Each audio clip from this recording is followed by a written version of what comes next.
Nós vamos abrir as nossas Bíblias, a minha já está aberta, em segunda Epístola de João. Nós estamos caminhando agora na segunda Epístola de João. Os irmãos sabem, só para orientar aqueles que não estão nos acompanhando, nós fizemos a exposição de toda a primeira carta de João, são 5 capítulos, foram 22 sermões baseados em 1 João. E agora nós começamos a nossa caminhada na segunda carta de João, segunda epístola do apóstolo João. E nós vamos ler então agora os versos 4 a 6. 2 João, versos de 4 a 6. Nos diz assim a palavra do Senhor: Fiquei sobremodo alegre em ter encontrado dentre os teus filhos os que andam na verdade, de acordo com o mandamento que recebemos da parte do Pai. E agora, Senhora, peço-te, não como se escrevesse mandamento novo, senão o que tivemos desde o princípio, que nos amemos uns aos outros. E o amor é este, que andemos segundo os seus mandamentos. Este mandamento, como ouvistes desde o princípio, é que andeis nesse amor. Vamos orar? Vamos pedir a Deus que abra nossa mente, o nosso coração. Vamos pedir ao Senhor que nos alimente com a sua palavra. Vamos pedir a Deus que nos ajude nessa hora, a fim de que nós não somente compreendamos a palavra do Senhor, mas que nós possamos recebê-la como de fato ela é, a palavra viva do Deus vivo. Curva a sua fronte, vamos orar. Senhor amado, nós te damos graças pela alegria de ter a tua palavra aberta diante dos nossos olhos, Senhor. Quão bela, quão maravilhosa é a tua palavra, Senhor. Quão profunda ela é. E quão pequenos e limitados nós somos, ó Deus, para compreendê-la perfeitamente.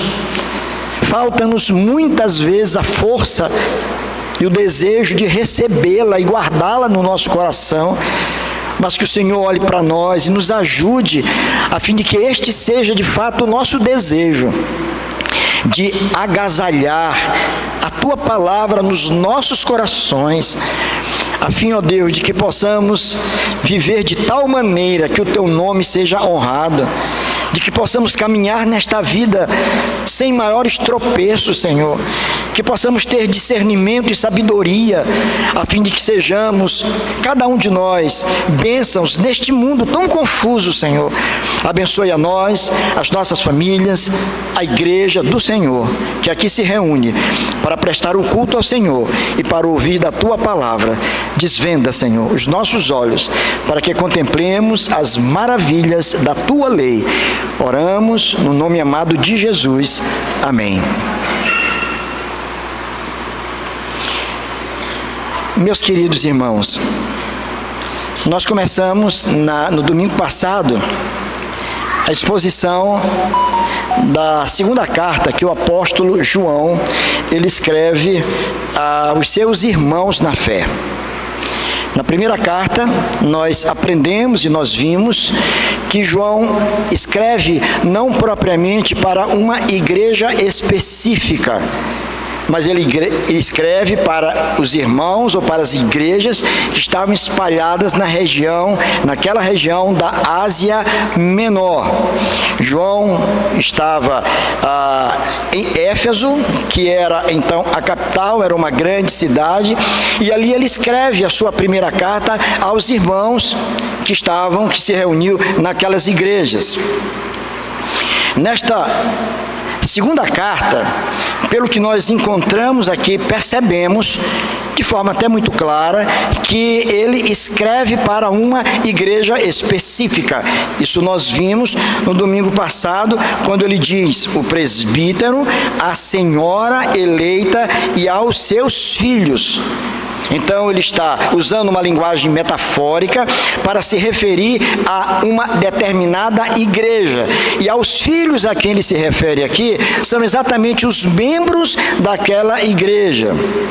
Vejam que João usa toda uma linguagem afetuosa para se dirigir àqueles irmãos. Ele os chama de filhos, mostrando que, na verdade, a igreja, ela é uma família e todos nós somos filhos amados de Deus. Não há ninguém mais importante do que ninguém.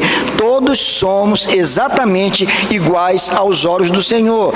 É bem verdade que as nossas atividades são diferentes, os nossos compromissos, nossos dons são diferentes, mas somos todos olhados pelo Pai da mesma forma. Fomos alcançados com a mesma graça. O preço que comprou a mim, comprou a cada um dos irmãos, e este foi o sacrifício de Jesus. E eu tenho a plena consciência de que não sou mais amado de Deus pelo fato de ser pastor do que os meus irmãos, de forma nenhuma.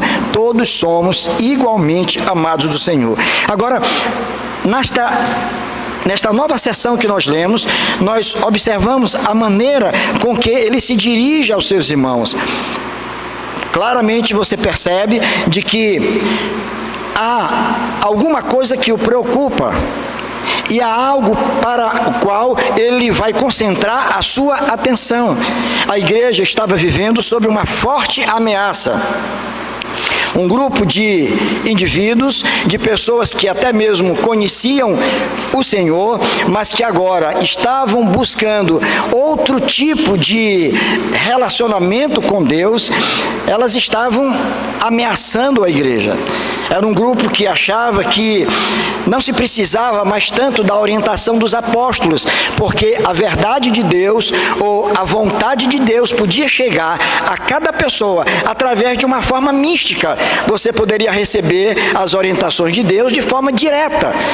E João vai combater esse movimento que é chamado de movimento gnóstico, que não é somente um movimento de natureza teológica, mas é um movimento de natureza filosófica, porque ele tem como pressuposto, ele tem como base a filosofia grega, especialmente aquela que se encontra nos pensamentos de Platão, que é um pensador que todos praticamente já ouviram alguma coisa sobre ele, se não tiveram a oportunidade de ler alguma coisa que ele escreveu, mas pelo menos já ouviram falar nele.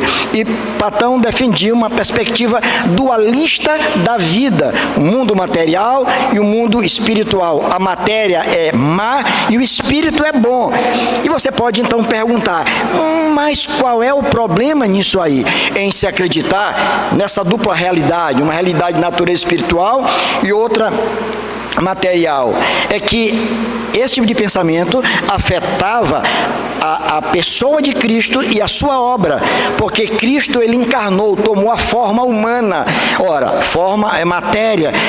Deus não poderia se apresentar diante dos homens como matéria física, porque a matéria é má, Então, a encarnação, de fato, não aconteceu. Então, na verdade, Jesus existiu, era um profeta, era um homem importante, o Espírito de Deus veio sobre ele no momento do batismo, mas na morte ele o abandonou e deixou ali. Quem ficou lá era apenas um homem usado por Deus e nada além disso. Isso era algo muito grave e João estava percebendo, vendo que isso traria um desgaste e um problema muito grande para a igreja de Jesus, porque Jesus é o fundamento da nossa fé. Se você afeta, se você compromete o fundamento da nossa fé, que é Jesus, toda a construção para cima, ela está sujeita ao desabamento, tudo vem abaixo, porque toda a nossa concepção teológica e concepção de vida se fundamenta exatamente na pessoa e na obra de Jesus Cristo. Removendo isso, nada mais nos resta a não ser uma religião de cunho moral, que nos ensina a sermos pessoas um pouco melhores do que nós somos nesta vida.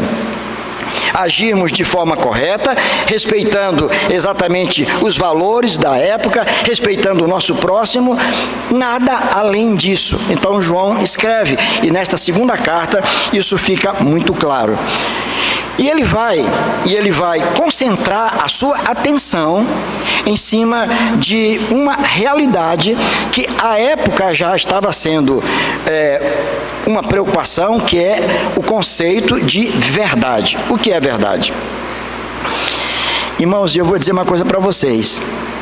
Meu coração está muito nessas coisas. Eu tenho lido sobre isso, tenho meditado, passamos esse tempo todo estudando João, e eu compreendo perfeitamente a importância das cartas de João para a igreja nos nossos dias.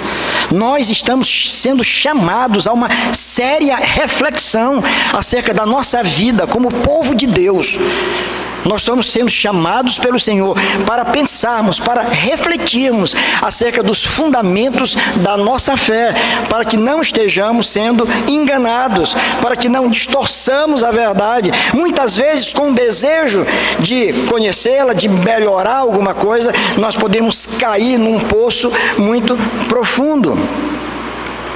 E quando você coloca diante dos seus olhos a realidade cultural, social, espiritual que viveu João ali ainda no primeiro século, e quando você faz um paralelo dessas realidades com o que nós estamos vivendo hoje, você se assusta. Você diz: meu Deus, estas coisas que foram escritas, todos estes ensinos, eles são extremamente necessários. Precisamos refletir sobre tudo isso. A questão da verdade,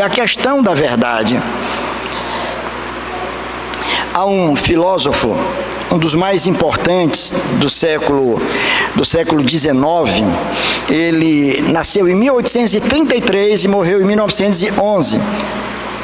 Seu nome é Diddley. Muitos aqui já devem ter lido alguma coisa sobre Diddley. Ele é um pensador que foi extremamente muito respeitado, que lançou bases e luzes para esse momento conhecido como pós-moderno. E ele diz algo muito interessante. Ele vai dizer que cada cultura, olha só, cada cultura produz sua própria verdade. Ele era um historicista. E ele diz que cada cultura, cada momento histórico na vida do homem, ele estabelece a sua própria verdade. Então, o homem, ele acaba se tornando um produtor, um construtor de verdades. Com esse tipo de pensamento, você já coloca de lado, você vai abolir qualquer ideia de uma verdade absoluta. Não existe uma verdade absoluta. Existem verdades que são construídas pelo homem ao longo da sua história. Aquilo que valia para o meu avô, que já está com o Senhor, não vale para nós, para a minha vida hoje. As verdades que eram propagadas e que regiam o destino das nações, das pessoas, há 100 anos atrás, já não serve para nós. E nós vivemos uma época também considerada, dentro dessa perspectiva pós-moderna, uma época de desconstrução, e há filósofos denominados de desconstrucionistas. É desconstruir realmente tudo aquilo que foi concebido como verdade por uma geração anterior à nossa. Então vamos submetê-la ao exercício da nossa razão. Vamos ser, quem sabe, meio que discípulos de René Descartes. Vamos ser cartesianos. René Descartes, que é o pai da filosofia moderna, ele vai dizer: eu não posso ter nada como verdadeiro sem que antes passe pelo crivo da minha razão. Verdadeiro ou verdade é somente aquilo que passe pelo crivo da razão. Aquilo que a razão não aprova, aquilo que não é aprovado pela minha razão, isso eu não posso ter como verdade. Isso tem sido uma preocupação muito grande, porque esse tipo de mentalidade regeu toda a modernidade. E hoje, na pós-modernidade, até mesmo esses valores estão sendo desconstruídos, porque vivemos numa época de grande subjetividade.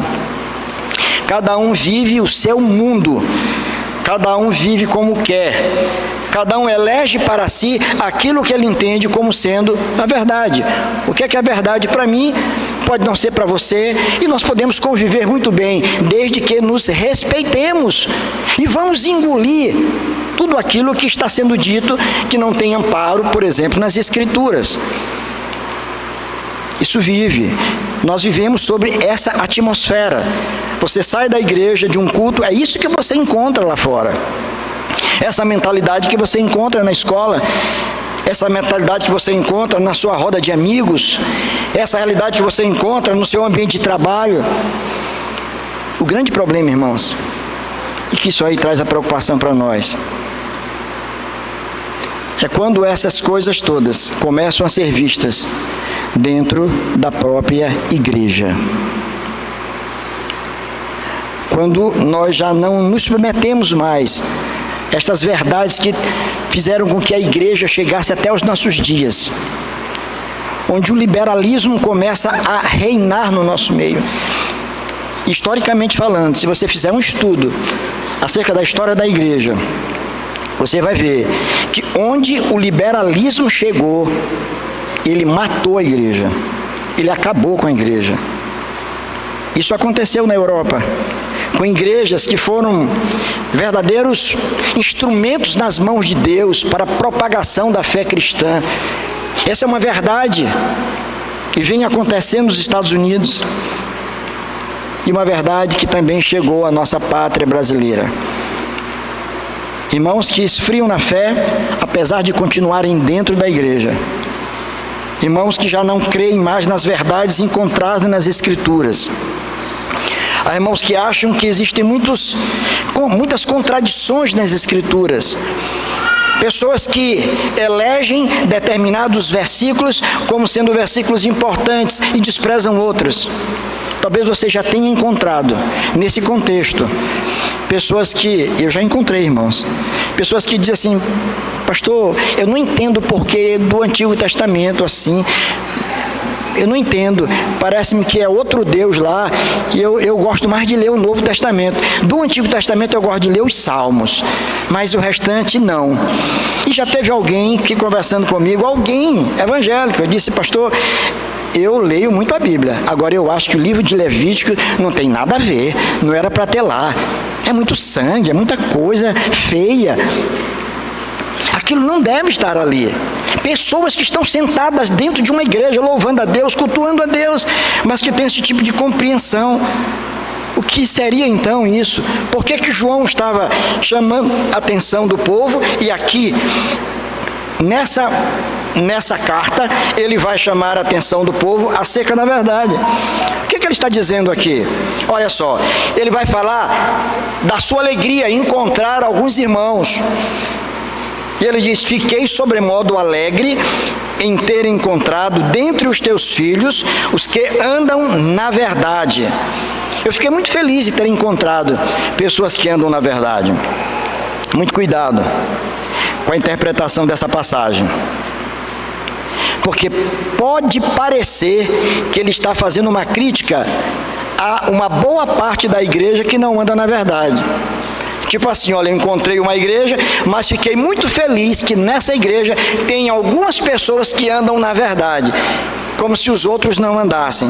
Não é essa propriamente a ideia.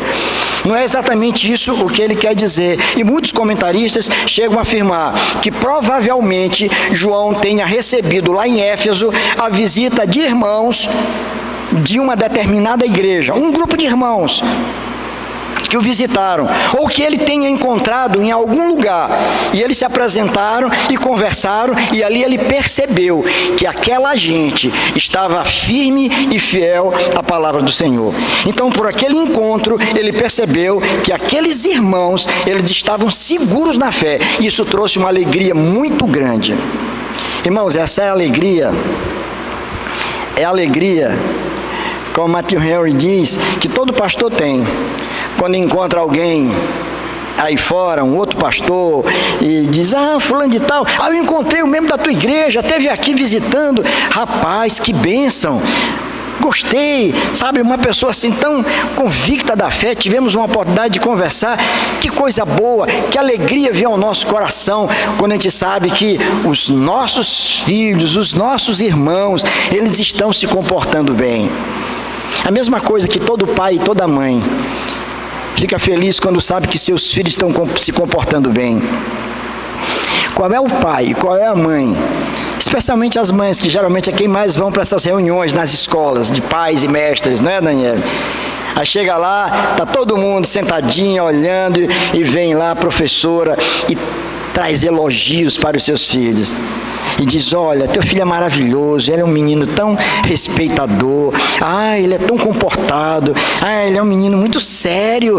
Ou a mãe sai dali radiante e vai dizer para todo mundo, e vai abraçar o filho, porque aquele filho está se comportando bem, ele está indo muito bem, e a mãe está feliz da vida, ela sai dali de cabeça erguida, ela sai satisfeita por causa da conduta daquele filho. Mas quão tristes não são os pais que vê os seus filhos andando por caminhos tortuosos. Quão tristes não estão os pais por saberem que seus filhos estão jogados em um canto qualquer da vida, dominados por um vício qualquer, vivendo de forma dissoluta. Qual é o pai, qual é a mãe que ame verdadeiramente este filho, que não sente no seu coração a tristeza por não tê-lo ali consigo na hora em que a igreja se reúne para adorar?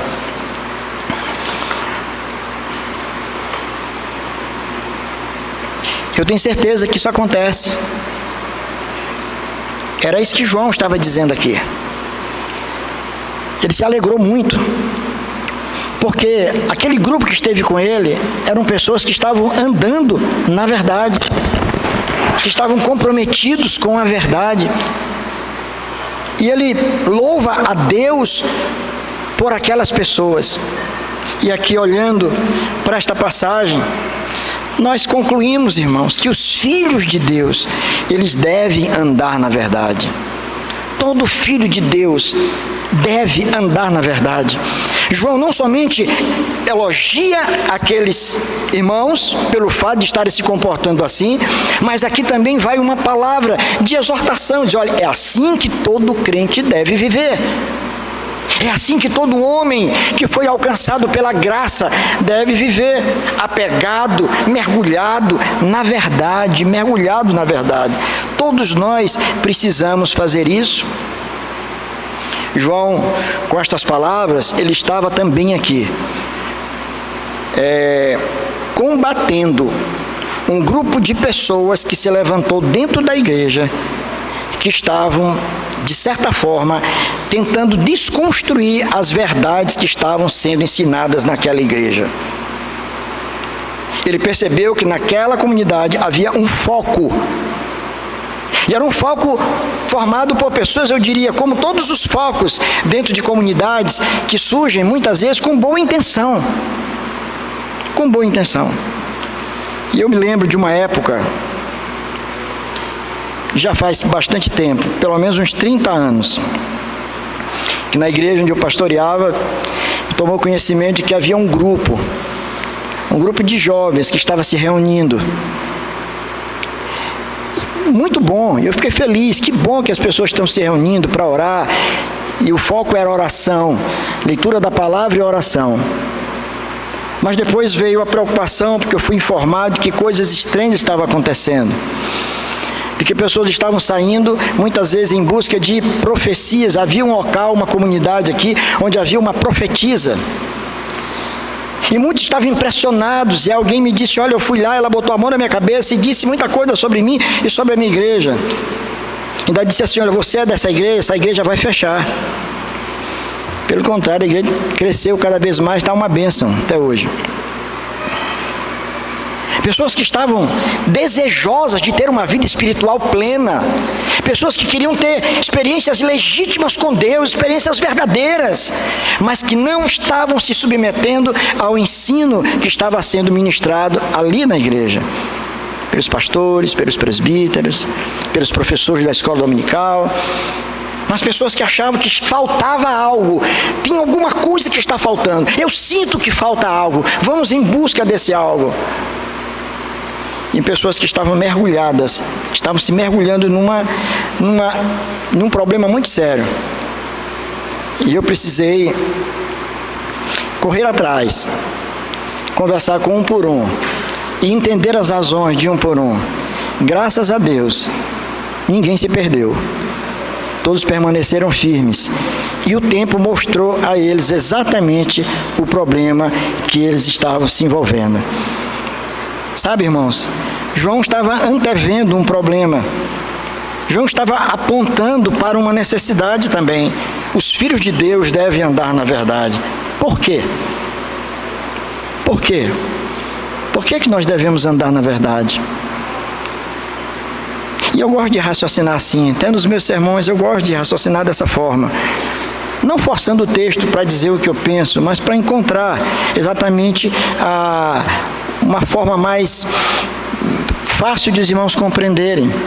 Uma didática, uma homilética que facilite a compreensão. Por que nós devemos caminhar na verdade? Por 3 razões. A primeira delas, olha o que João começa dizendo: fiquei sobremodo alegre em ter encontrado dentre os teus filhos os que andam na verdade. Sabe por quê? Primeiramente, porque a verdade é algo que procede de Deus. A verdade é algo que procede de Deus. Deus é a fonte de toda verdade. Retirar Deus da vida é viver na mentira. Investir em algum caminho onde Deus não está é investir no fracasso, porque é mentira. Ele é a fonte da verdade.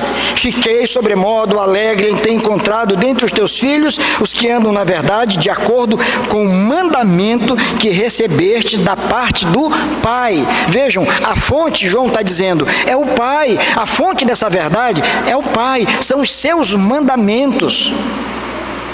Andar na verdade aqui é andar atrelado aos mandamentos de Deus, aquilo que procede de Deus.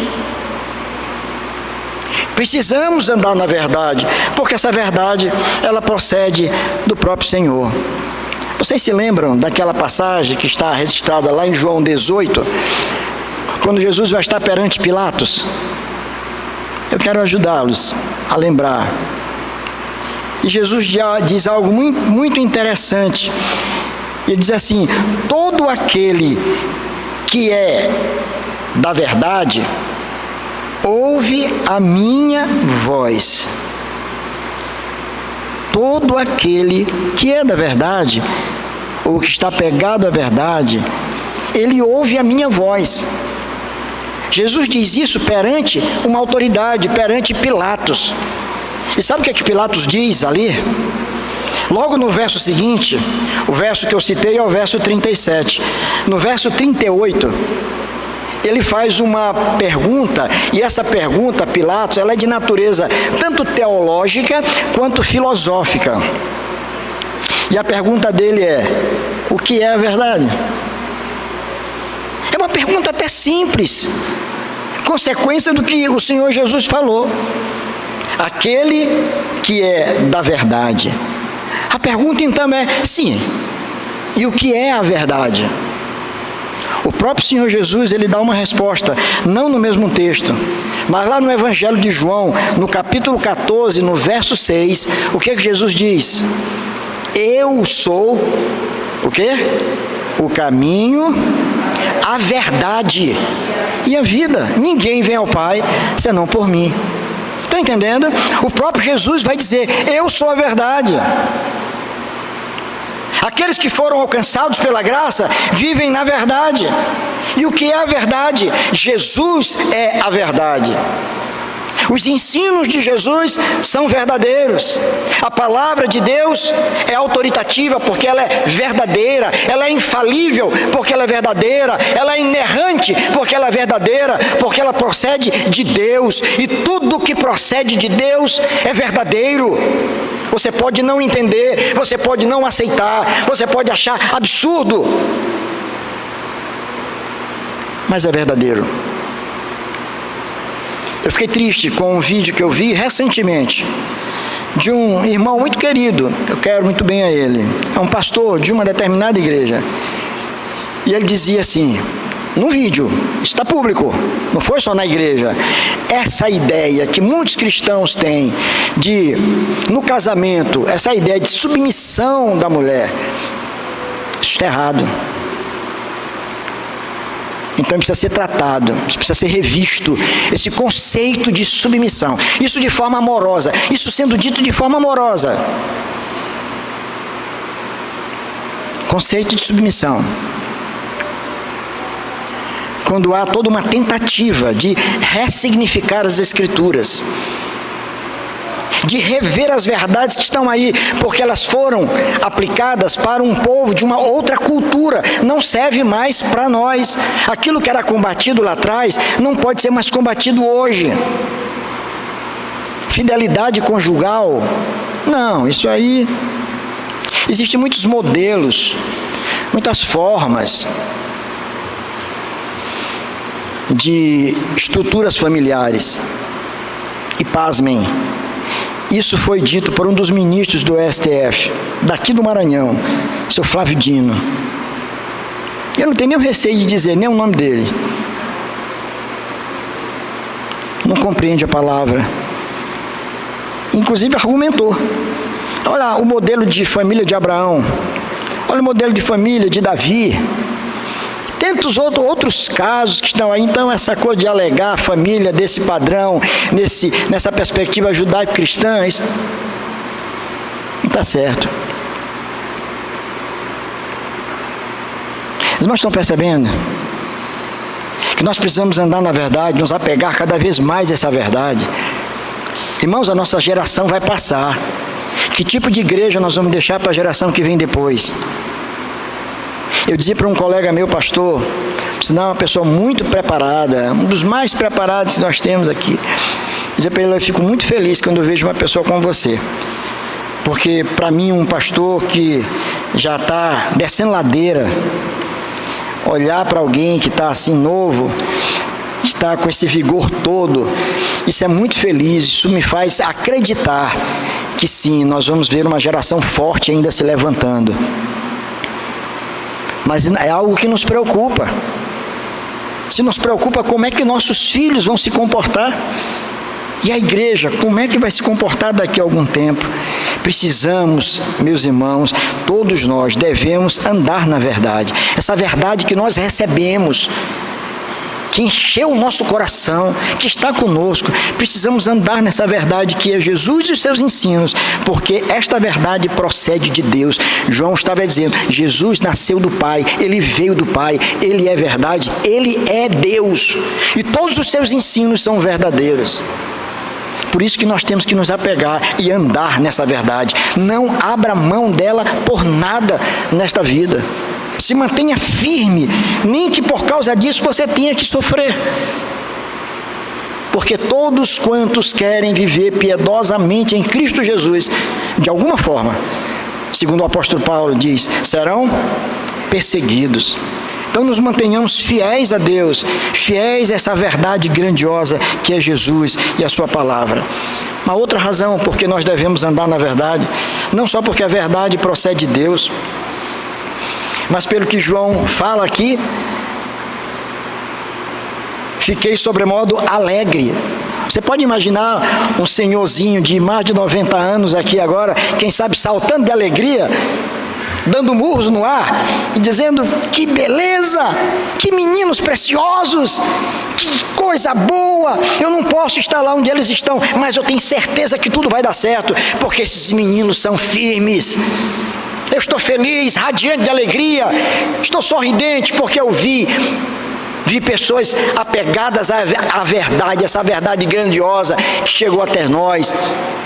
Nós temos que nos apegar a essa verdade também, porque a verdade, essa verdade é fonte de toda alegria, é fonte de toda alegria. Qualquer coisa fora dessa verdade é euforia. não dura muito, é passageiro, dura só enquanto a festa dura. Assim que acaba a festa, tudo volta à realidade. Há muitas pessoas que dependem exatamente desses movimentos para sorrir, para cantar, para pular, enquanto que aqueles que conhecem o Senhor, que têm o Senhor como verdade, mesmo nas horas mais difíceis da vida, ainda assim ali você vai encontrar pessoas felizes, que entenderam muito bem o apóstolo Paulo, quando preso, escrevendo aos Filipenses, diz: alegrai-vos sempre no Senhor, alegrai-vos no Senhor. Está difícil, está doendo, está com problema, mas glorifique a Deus, saiba que a tua vida está nas mãos do Senhor. A gente precisa entender isso. Ai, meus irmãos, eu pensei numa canção aqui, que eu disse: rapaz, eu vou já comprometer essa minha turma, chamar todo mundo para tocar uma música agora. Eu já fiz isso tantas vezes na igreja lá, quando eu, lá no Cruzeiro do Anil, pregava, de repente me dava uma assim, eu lembrava de uma música: vamos embora cantar aqui, cadê? Vinha gente, tudo quanto é canto. O guitarrista está lá atrás, coçando o bigode, o outro está não sei por onde, o baterista tinha saído para tomar água, e um chama o outro, corre que o pastor chamou. Eu digo: está vendo? É para vocês ficarem no lugar certo. E vamos cantar. Ah, mas tem uma canção que diz assim: a alegria, quem conhece? Vocês conhecem? A alegria está onde? No coração. No coração de quem? De quem já conhece a Jesus. A alegria está no coração de quem já conhece a Jesus. A verdadeira paz está onde? Tem aquele que já conhece a Jesus. Que coisa abençoada a gente cantar isso. A alegria está no coração de quem conhece a Jesus. Ah, eu estou enfrentando um problema. Ah, eu estou passando por uma dificuldade. Não tem problema, mas não há problema que possa sufocar a nossa alegria no Senhor. A alegria no Senhor é a nossa força, é a nossa força. Então nós temos que andar na verdade, porque a verdade é a fonte de toda a nossa alegria. O salmista diz lá no Salmo 100: servir ao Senhor com alegria. Ah, irmãos, como eu fico feliz quando eu vejo os irmãos servindo a Deus, trabalhando aqui na igreja. Eu vejo os diáconos, eu vejo o pessoal lá no som, os músicos, eu vejo irmãos aqui, eu vejo a alegria do meu irmão Anderson aí, que é a última a sair, consegue sair depois do pastor.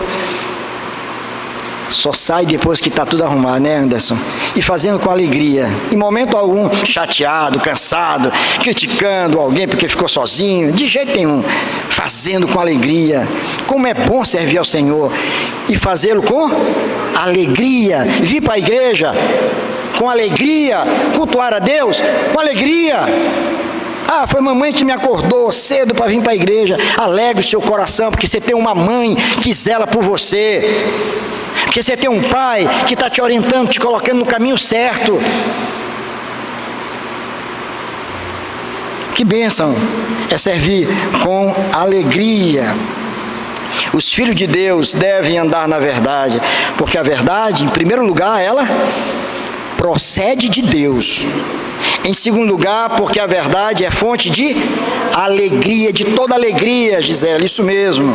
E também, finalmente, porque a verdade, esse ponto aqui é duro, porque a verdade define a nossa forma de viver. Se a verdade é Cristo e ela habita em nós, se os ensinos de Jesus são verdadeiros, habitam em nós, essa verdade vai definir a minha forma de ser no mundo, a forma como eu me comporto no mundo, a forma com que eu vivo, a forma com que eu ando. Por isso ele diz: e agora, Senhora, peço-te, não como se escrevesse mandamento novo, senão o que tivemos desde o princípio, que nos amemos uns aos outros. E o amor é este, que andemos segundo os seus mandamentos. Este mandamento, como ouvistes desde o princípio, é que andeis nesse amor. Ele vai falar sobre o amor. Mas espera aí, não fique pensando que ele está falando de outra coisa. Não fique pensando que ele está falando de um outro tema. Ele falou da verdade e agora vai falar do amor. E eu corri o risco de fazer isso ao estudar esse texto e apresentá-lo aos irmãos, como se fossem duas verdades distintas. Uma é a verdade e outra é o amor. Não. Ele está mostrando que quem tem a verdade anda em amor. Está ligado? Não pode separar. Quem foi tomado pela verdade, ele ama a Deus sobre todas as coisas e ama ao seu próximo como a si mesmo. E é através do amor que nós vamos estar afirmando a nossa fé. É através do amor que nós manifestamos a nossa verdade. Logo, uma pessoa que não ama, não conhece a Deus. Uma pessoa que não ama os seus irmãos, não conhece a Deus, não ama a Deus. Porque o próprio João vai dizer: como é que você diz que ama a Deus a quem você não vê, se está odiando o seu irmão a quem você vê? Quer demonstrar o amor a Deus? Ame seu irmão. Viva na verdade. Na verdade que é Jesus. Jesus que nos amou com um amor constrangedor. Amor constrangedor. Erramos, pecamos, mas encontramos uma mão amiga estendida em nossa direção para nos colocar de pé, para dizer: eu te perdoo, os teus pecados estão perdoados, foram perdoados, são perdoados e serão perdoados, porque você é meu. Não foi você que veio a mim, eu que te trouxe a mim, tu és meu. E por mais que você se afaste, por mais que você tropece, e por mais que você cometa pecados que desagradem a Deus, desabonem a tua conduta, ainda assim, Deus está disposto a te acolher. Esse é o amor de Deus. É o amor que deve ser considerado por nós, porque tudo que nós devemos fazer nesta vida é reproduzir o caráter do nosso Redentor. Jesus amou até mesmo os inimigos que se levantaram contra ele. Ele amou. O apóstolo Paulo, mesmo aprisionado, ele amou aqueles que estiveram com ele, porque ele pregou para toda a guarda pretoriana. Ele estava sendo humilhado, mas ainda assim não deixou de ser bênção na vida dele. Nós somos chamados para manifestar essa conduta, para manifestar esse comportamento, uma vez que nós fomos alcançados pela verdade. Se você é alguém que conhece a verdade, então, meu querido irmão, necessariamente você vai ter que viver a verdade. O seu discurso tem que estar alinhado com a tua conduta. O teu discurso tem que estar harmonizado com aquilo que você crê. Nós não podemos afirmar que cremos no Senhor, que cremos em Deus e vivemos de qualquer forma. Vivemos na mentira, no engano, tropeçando, tendo pecados de preferência, de estimação, ou alimentando no nosso coração mágoas, ressentimentos, malquerência. Isso não pode acontecer. Isso é uma denúncia contra a nossa fé. Então a gente precisa manifestar o caráter do nosso Redentor. Ele é a verdade, e se Ele habita em nós, é assim que nós devemos viver. Amar a todas as pessoas, porque o amor na teologia bíblica, e especialmente de João, não está limitada, circunscrita apenas a sentimentos. Simplesmente, claro que envolve sentimento, emoção, muito mais do que isso, é decisão, é compromisso de ser bênção na vida do outro. Faça o teste, se aproxime de quem de alguma forma te entristeceu, promova o bem dele, não isole, não corte ele da sua relação de amigos, mas o tenha ali, deixe-o ali. Talvez as suas ideias dividam em algumas coisas, mas naquilo que é fundamental, vocês estão juntos como proclamadores do Evangelho de Cristo Jesus, como pessoas que têm que encarnar essa verdade para apresentar essa verdade ao mundo. Como é que a igreja vai acreditar na nossa mensagem se nós formos desunidos? Eu e Abigail nos escandalizamos recentemente. Eu vou usar essa expressão, viu, Abigail? Eu não combinei com ela. Às vezes ela me cobra em casa quando eu digo algumas coisas assim. Aí eu digo, ó, escandalizando, porque nós demos carona para uma amiga que há muitos anos eu não via. Tanto que quando eu olhei, eu cutuquei a amiga, eu digo, essa aí é fulana? Ela disse, Antônio, então eu te lembro. Eu digo, não. E ela é de uma outra denominação, mas é amiga nossa, foi amiga dela de adolescência, né? E aí estava no carro com a gente, demos uma carona. E ela é esposa de um pastor. E ela disse, meu marido é assim, hoje ele não gosta de participar de nada. Ele não vai para a reunião, Tiago, nem dos pastores que são convocados. Ele não gosta desses negócios. Eu disse, mas por quê? É porque é tudo bando de falso. Tudo bando de falso, é uma falsidade, é uma mentira. Ele não vai. E ela começou a rir. E eu fiquei assim, dirigindo, olhando o trânsito, e ao mesmo tempo sem saber o que eu dizia. Se eu dava uma lapada, se eu ficava calado.